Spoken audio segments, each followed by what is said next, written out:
নমস্কার বন্ধুরা, সবাইকে স্বাগত দেবমিতার হেসেলে। আজকের রান্না ম্যাগি নুডলস।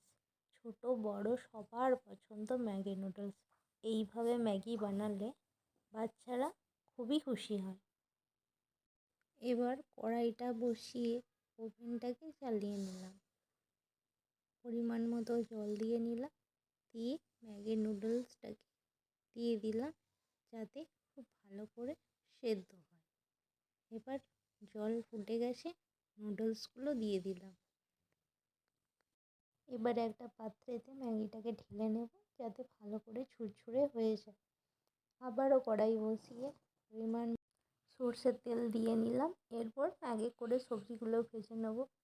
প্রথমে গাজর কুচি, তারপর বিনস কুচি, অল্প পরিমাণে মটরশুঁটি আর ক্যাপসিকাম কুচি, সবগুলোকে একসাথে ভালো করে নেড়ে ছেড়ে অল্প পরিমাণে পেঁয়াজ কুচি দিয়ে নেব। এরপর সবগুলোকে ভালো করে ঢাকা দিয়ে ভেজে নেব।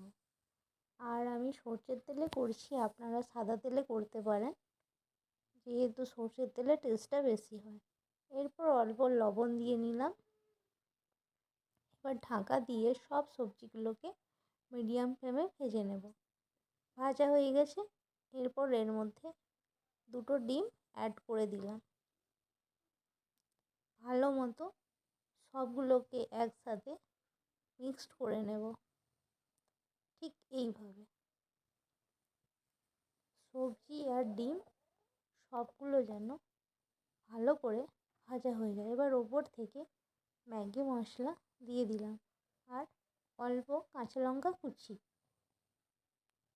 এরপর ভালো করে নেড়ে চেড়ে সয়া সস ও টমেটো কেচাপ পরিমাণ মতো দিয়ে দিলাম। আবারও ভালো করে সব কিছুকে মিক্সড করে ঝরিয়ে রাখা ম্যাগিটাকে দিয়ে দিলাম। এরপর ম্যাগি ও সবজিগুলোকে ভালোভাবে মিক্সড করে নেব। ঠিক এইভাবে, যাতে ম্যাগি ও সবজিগুলো খুব ভালোভাবে একসাথে মিক্সড হয়ে যায়। এইভাবে ভালো করে মিক্স করে নিলেই তৈরি আমাদের ম্যাগি নুডলস। ভিডিওটি ভালো লাগলে লাইক, কমেন্ট, শেয়ার ও সাবস্ক্রাইব করবেন এই চ্যানেলটিকে।